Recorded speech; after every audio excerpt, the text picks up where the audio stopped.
Yeah, so welcome back to another Python tutorial, and in this tutorial we are going to talk about variables and different types of ways your methods you can store variables in Python. So this is tutorial number 2 in our Python series, and I already have a Python tutorial 1 if you want to check that out. That's how to set up the IDE that I'm using here. And I also have a C tutorial, that is a C number 1 tutorial. Okay, so now let's jump straight into it. So we have created this file called lol, which is a very beautiful name for variables, a Python file. Okay, so in other languages, you might, if you know, then you might have to declare a variable by saying int I equals 10 semicolon. No, but Python is literally the easiest thing ever. So how do you make a variable in Python? Just write I is equal to 10, and that you just have a variable.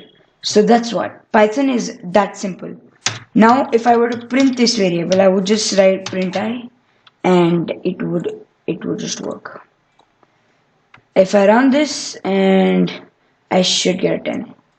And yeah, so it was this easy for me to actually make a variable and print it out. So this is very basic.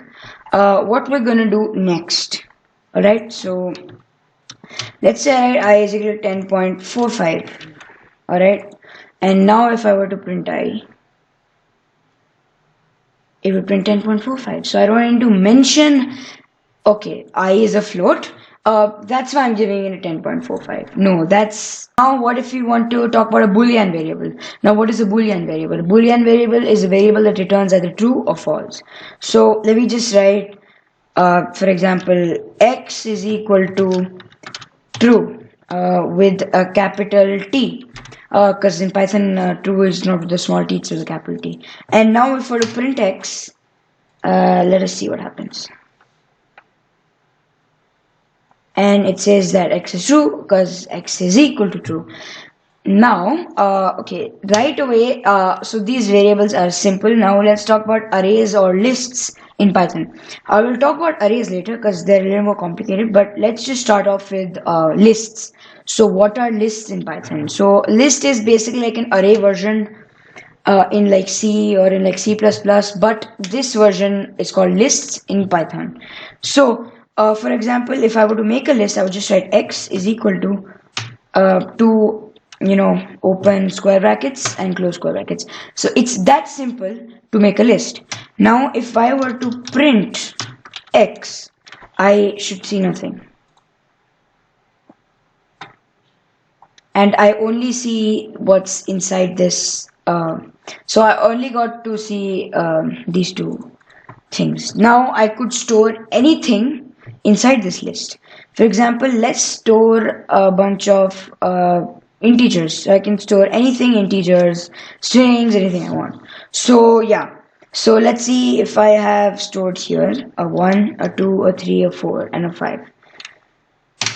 Okay, now and I print x, I should get the entire thing with the square brackets including the numbers.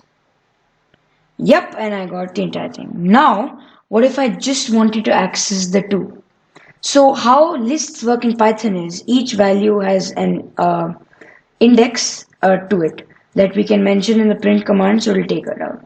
And indexes in list always start from the value 0. So 1, the number 1 in this case will have index 0, the number 2 in this case will have index 1, the number 3 will have 2, 4 will have 3, 5, and so on. So what if I were to print 1 from this entire list, or what if I wanted to access just the first part? Then I would just write x square brackets and I would write 0, and this should give me just 1. And after I print this out, I get 1. So this means that I've successfully accessed just one part of the entire string. Now what if I were to write 4? So think about it, what would I get? I would get the value 0, 1, 2, 3, 4. I'll get the value 5, although I've written 4, because indentation, or I mean index, always starts with the value 0. So if I go ahead and print this, I should get 5. Yes, so that returns properly. Now, okay, let me just think this through because I don't know accurately how to do this, but okay. Now, what if I were to want the values from the 0 index to the 5th index, or I mean the 4th index? So, what would I do in that case? I would just write 0, uh, colon, and a 4, I guess. And let's see if that works out properly. I don't think it will, but we'll just see. And yeah, so it prints out 1, 2, 3, and 4. And it leaves the 5 out because to actually access the 5, we need to give the index as one higher. So yeah, but it's a little confusing, but if you jump into Java or anything, trust me, this is much easier than Java. So now what if I were to include all the 5 numbers? I would just go 0 to 5, and I could just do that and that. So I have all 5 numbers now from 0 to 5. So that's how you can access that. And I could pretty much use this to, write anything inside my. Suppose, let me just go ahead and just a sec. And just go ahead and copy this. And let me make a list with strings inside it. With 5 of them. And let me just change this to B, this to C, this to D, and this to E. Oops. Yep, that should work. Yeah, so I have created a list with strings. Now if I do this, I should get A, B, C, D, and E in the entire bracket. And we will see what happens now. And I got an A, B, C, D, and E. Now what if I were to just write 0? I should get an A. Just an A.